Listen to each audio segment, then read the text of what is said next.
안녕하세요 여러분. 오늘도 예수님과 동행하는 그런 하루가 되기를 축복합니다. 오늘 본문은 출애굽기 12장 28절, 29절부터 그 이하의 구절들을 봉독하도록 하겠습니다. 밤중에 여호와께서 애굽 땅에서 모든 처음 난 것 곧 왕위에 앉은 바로의 장자로부터 옥에 갇힌 사람의 장자까지와 가축의 처음 난 것을 다 치심에 그 밤에 바로와 그 모든 신하와 모든 애굽 사람이 일어나고 애굽에 큰 부르짖음이 있었으니 이는 그 나라에 죽임을 당하지 아니한 집이 하나도 없었음이었더라. 밤에 바로가 모세와 아론을 불러서 이르되 너희와 이스라엘 자손은 일어나 내 백성 가운데서 떠나 너희의 말대로 가서 여호와를 섬기며 너희가 말한 대로 너희 양과 너희 소도 몰아가고 나를 위하여 축복하라 하며 애굽 사람들은 말하기를 우리가 다 죽은 자가 되도다 하고 그 백성을 재촉하여 그 땅에 속히 내보내려 하므로 그 백성이 발교되지 못한 반죽 담은 그릇을 옷에 싸서 어깨에 매니라. 이스라엘 자손이 모세의 말대로 하여 애굽 사람에게 은금 패물과 의복을 구하매 여호와께서 애굽 사람들에게 이스라엘 백성이 은혜를 입히게 하사 그들이 구하는 대로 주게 하심으로 그들이 애굽 사람의 물품을 취하였더라. 이스라엘 자손이 라암셋을 떠나 숲곳에 이르니 유아 외에 보행하는 장정이 60만 가량이요 수많은 잡족과 양과 소와 심이 많은 가축이 그들과 함께하였으며 그들이 애굽으로부터 가지고 나온 발교되지 못한 반죽으로 무교병을 구웠으니 이는 그들이 애굽에서 쫓겨남으로 지체할 수 없었음이며 아무 양식도 준비하지 못하였음이었더라. 이스라엘 자손이 애굽에 거주한 지 430년이라 430년이 끝나는 그날에 여호와의 군대가 다 애굽 땅에서 나왔은즉 이 밤은 그들을 애굽 땅에서 인도하여 내심으로 말미암아 여호와 앞에 지킬 것이니 이는 여호와의 밤이라. 이스라엘 자손이 다 대대로 지킬 것이니라. 여호와께서 모세와 아론에게 이르시되 유월절 규례는 이러하니라. 이방 사람은 먹지 못할 것이나 각 사람이 돈으로 산 종은 할례를 받은 후에 먹을 것이며 거류인과 타국 품꾼은 먹지 못하리라. 한 집에서 먹되 그 고기를 조금도 집 밖으로 내지 말고 뼈도 꺾지 말지며 이스라엘 회중이 다 이것을 지킬지니라. 너희와 함께 거류하는 타국인이 여호와의 유월절을 지키고자 하거든 그 모든 남자는 할례를 받은 후에야 가까이 하여 지킬지니 곧 그는 본토인과 같이 될 것이나 할례 받지 못한 자는 먹지 못할 것이니라. 본토인에게나 너희 중에 거류하는 이방인에게 이 법이 동일하니라 하셨으므로 온 이스라엘 자손이 이와 같이 행하되 여호와께서 모세와 아론에게 명령하신 대로 행하였으며 바로 그날 여호와께서 이스라엘 자손을 그 무리대로 애굽 땅에서 인도하여 내셨더라. 아멘. 자, 6월절로 마무리된 이 열 재앙은 파라오를 비롯한 이집트인들에게는 역사의 기록으로도 남기고 싶지 않았던, 그래서 세계사의 기록에 승자의 기록인 세계사의 기록에 이 노예들한테 이렇게 나라 전체가 탈탈 털린 이런 세계사의 기록은 없습니다. 고고학이 받쳐주고 있어요. 그런데 역사의 기록은 안 됐는데 고고학적인 증거들이 나오고 있는 참 재미난 현상이죠. 왜 그들이 기록을 안 했겠어요? 역사의 기록으로 남기고 싶지도 않을 정도의 그런 사건이었던 거죠. 정말 그들에게는 한스럽고 비참한 사건이었겠지만 반대로 하나님 백성이 이스라엘에게는 수백 년의 노예 생활을 청산하고 자유를 얻게 된 놀라운 구원의 사건이었습니다.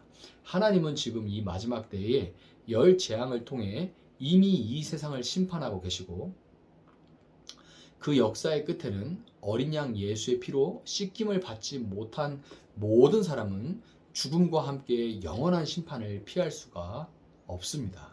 본문 38절을 보면 수많은 잡족이라고 나오죠. 잡족이 이스라엘 백성들과 함께 출애굽했다 하는 그런 기록이 나오는데요. 하나님은 이미 이스라엘만의 그런 민족신, 지방신이 아니라 이스라엘을 통해 하나님을 믿게 되는 모든 민족을 구원하시는 모든 민족의 하나님 그 신이라는 것을 알 수가 있는 거예요. 43절부터 49절에 나오는 이 유월절 규례는 유월절 식사에 참여하는 데에는 주인이나 종이라는 어떤 신분이나 이방인이나 본토인이라는 어떤 출신이나 혈통은 전혀 중요하지 않고 이때 이미 신약시대에 와서 그런 게 아니에요. 이때 구약 때 이미 그래서 그런 어떤 신분 배경 이런 거 전혀 중요하지 않고 오직 할례, 다시 말해서 내가 그리스도 예수와 함께 십자가에 죽은 자인가 아닌가를 증명하는 그 표식인 할례만이 중요하다는 것을 알 수가 있습니다. 요한계시록에는 하나님의 택하심을 받아서 유월절 어린 양 예수님을 믿고 그의 피로 씻김을 받은 사람들을 이마에 임침을 받은 14만 4천 명이라고 부릅니다. 신천지가 좋아하는 구절이죠. 14만 4천.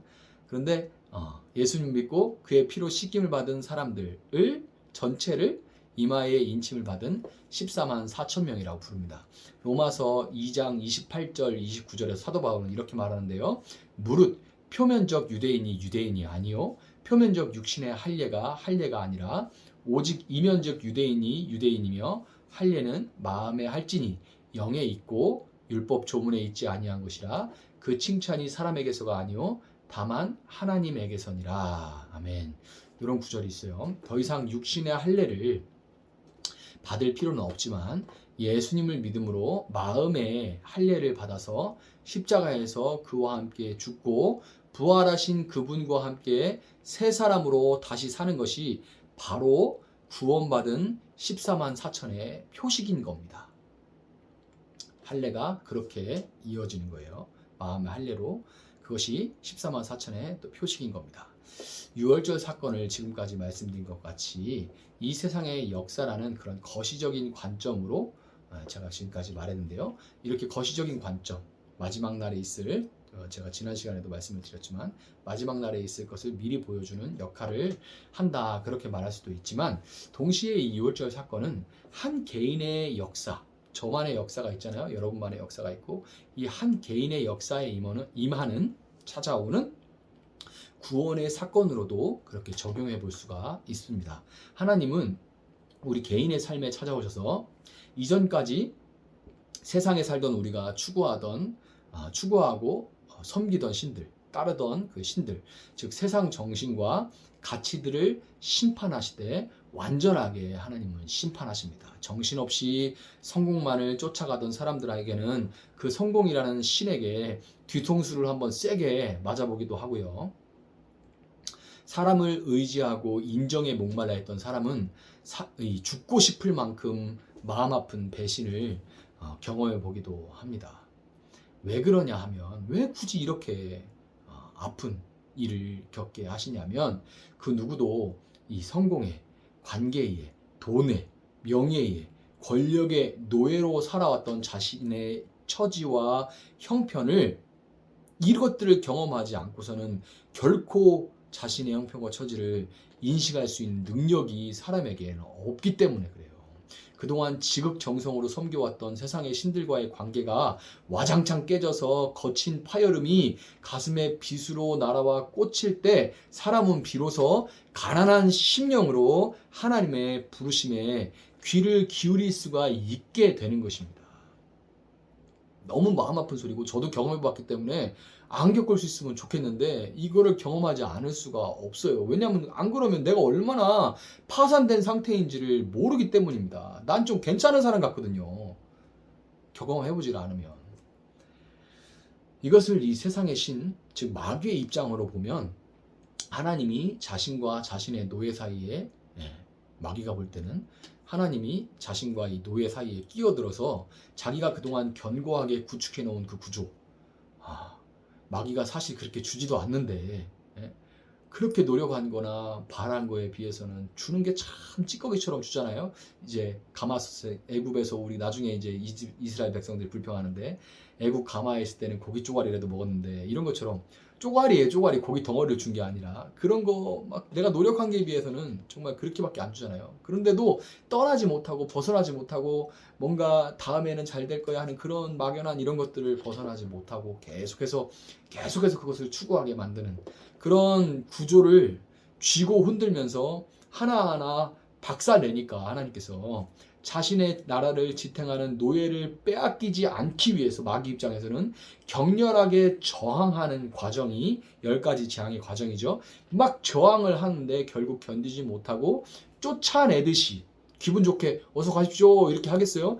쫓아내듯이 안 그러면 막 나라 전체가 박살날 것 같으니까 이제 이 노예를 보내는 거예요.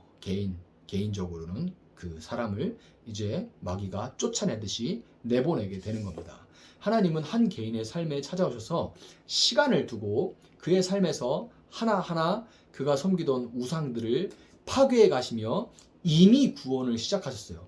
너 맨날 몇 시에 구원 받았어? 몇 초에 구원 받았어? 구원파가 잘하는 거죠. 그런데 사실 우리 잘 몰라요. 왜 그러냐면 구원은 언제 받은 게 아니고, 대부분 뭐 그런 걸 느끼는 사람도 있겠지만 하나님이 구원을 시작하실 때 구원이 시작된 거예요. 근데 그거는 어떻게 알겠어요? 하나님이 내 인생에 개입해서 구원을 시작하신, 구원의 사역을, 구원의 여정을 시작하셨을 때 이미 구원이 시작된 거. 우리는 구원 받은 겁니다. 하나님은 이미 시작하셨지만 정작 개인의 구원은 마치 마귀에게 쫓겨나듯이 어느 날 갑작스럽게 찾아오는 것처럼 그렇게 보여요. 어느 날 보니까 걔가 설교 듣다가 우는 거예요. 어느 날 보니까 교회에 걸어 들어왔어. 그렇게 눈에 보이는 거는 갑작스럽게, 마귀에게 쫓겨나듯이 그렇게 갑작스럽게 일어난 것처럼 보이지만, 하나님은 그 삶에서 이미 개입하셔서 그 삶에서 하나하나 깨뜨려 가고 계신 거예요. 39절에 기록된 것과 같이 올 것 같지 않았던 그 구원은 어느 날 밤 전격적으로 임하기 때문에 밀가루 반죽에 누룩, 이 효모를 넣어서 부풀릴 틈도 없습니다. 이제 더 이상은 세상과 하나님 사이에서 저울질을 하면서 하나님을 따라가면 제대로 발교라고 되어 있죠. 발효된 빵을 먹을 수 있을까를 재보고 하나님을 따라갈 수 없게 되는 그런 때가 오는 거예요. 그 전에도 교회 한번 뭐 초청 주일 이런 거 있을 때 한번 따라오기도 하고 뭐 그러지만, 그때 뭐 갔다 와도 늘 잽니다. 늘 재요. 내가 이 교회 다니고 뭐 예수 믿으면 발교된 빵을 먹을 수 있을까? 도움이 될까? 요거를 이렇게 재보는 그런 과정들이 있는데, 더 이상 그럴 수도 없는 때가 찾아오게 되는 거죠.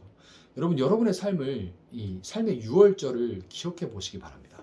모태 신앙들도 있겠지만 그런 분들도 유월절을 통해 진정으로 구원을 경험한 것은 하나님께서 여러분의 삶에서 오래도록 우상들을 파괴해 오셨다는 것을 느꼈을 때일 거예요. 모태신앙들도 그것을 느꼈을 때, 비로소 하나님께서 하나님만 내 인생의 주인이구나 라는 것을 그때만 느낄 수 있는 겁니다. 지금 여전히 하나님을 부인하고 있는 이 사랑하는 사람들로 인해서, 남편이나 형제나 자매나 아니면 친구가 하나님을 부인하는 것으로 인해서 이 마음 아파하는 분들 역시, 내가 지금 딱 볼 때 오늘 좀 울면서 나 하나님밖에 없어 이랬으면 좋겠어, 나 예수 믿어 이랬으면 좋겠는데, 하나님은 그들의 삶에 이미 찾아가셔서, 여러분이 기도할 때 이미 찾아가셔서 그들을 강고하게, 여러분 마귀 정말 끈질기거든요. 그들을 강고하게 붙들고 있는 이 세상의 신들을 하나님은 하나하나, 왜 굳이 10개라고 했어요? 완전하게 하나 완전하게 박살을 안 내면 사람 포기를 안 하거든요. 그렇게 파괴해 가고 계시다는 것, 하나님은 이미 일하고 계시다는 것을 여러분 기억하시고 낙심하지 않기를 바랍니다. 하나님은 우리를 구원하시고 더 이상 애굽에 속할 수 없게 된 우리에게 당신의 것이라 인쳐주신 후에 41절과 같이 우리를 여호와의 군대라 이렇게 불러주십니다. 처음 입대하면 계급이 없이 뭐 2등병, 1병 이런 게 없어요. 그냥 지금 잘 모르겠네. 저 때는 그냥 이제 처음에 군대 갔을 때 논산 훈련소나, 저는 지금은 없어진 306 갔었는데, 그때는 뭐라고 하냐면 입영장정이라고 하는 상태가 됩니다. 입영장정. 사회에서 입고 들어온 옷을 입은 채 막 이리저리 우왕좌왕하는 그들을 군이라 하기에는 억지스럽지만, 그래도 그들 역시 엄연한 국방부 소속입니다. 여러분과 저는 비록 보잘것 없어도 하나님 나라에 속한 하나님의 군대예요. 입영장정이 2등병이 되고 일병, 상병, 어느새 병장이 되어가는 것처럼, 하나님은 구원하신 당신의 백성들이 이제 먹고 입고 자는 모든 것을 군인답게 하도록 훈련하실 것이고, 우리가 먹든지 마시든지 무엇을 하든지 다 하나님의 영광을 위해 살아갈 때까지 그 훈련은 끝나지 않을 겁니다. 여러분, 구원받는다는 것은 다르게 보면 지체할 틈도 없이 애굽에서 쫓겨난 상태이기 때문에 아무 양식도 준비할 틈이 없는 것은 당연한데요. 그것은 오히려 이제부터 하나님이 주신 것만 먹고 살게 된 그런 존재가 됐다는 것을 의미하는 겁니다.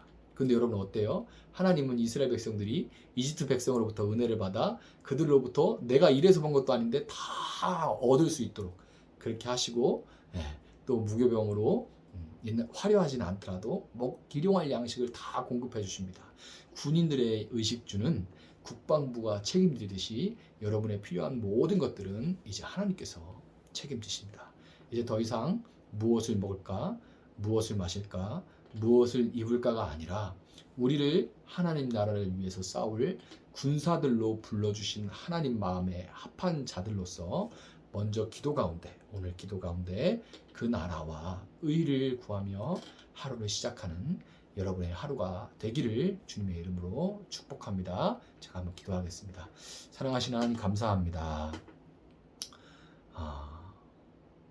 우리를 불러주시고 구원하시고 우리 삶 가운데 개입하여 주셔서 우리를 이렇게 하나님의 군대로 삼아주신 하나님 감사합니다. 우리 삶 가운데 하나님께서 우리가 오직 하나님의 나라를 위해 살아갈 수 있는 존재들로 세워가실 것을 믿습니다. 때로 그 훈련이 힘들고 어렵고 지칠 때도 있지만, 그러나 하나님, 이병장정이 이등병, 일병, 상병, 병장이 되어가듯이 우리가 나날이 성숙해 갈 수 있도록 주님 도와주시고, 계급이 올라갈수록 더 두루 볼 수 있고 멀리 볼 수 있고 또 품을 수 있는 것과 같이 우리가 더 성숙해짐으로 돌보고 품는 그런 하나님의 좋은 일꾼들 될 수 있도록 함께하여 주시옵소서. 오늘 먼저 기도 가운데 하나님 나라의 의를 구할 때, 의를 구하며 나아갈 때 하나님 이들의 먹고 입고 쓰는 모든 것들까지도 하나님이 이미 알고 계시니 채워주시옵시고, 이들의 삶이 언제든지 어디서든지 하나님 위해 살아갈 수 있는 삶이 될 수 있도록 함께하여 주시옵소서. 감사하며 예수님의 이름으로 기도합니다. 아멘. 오늘 주신 말씀 붙들고 계속해서 기도합니다.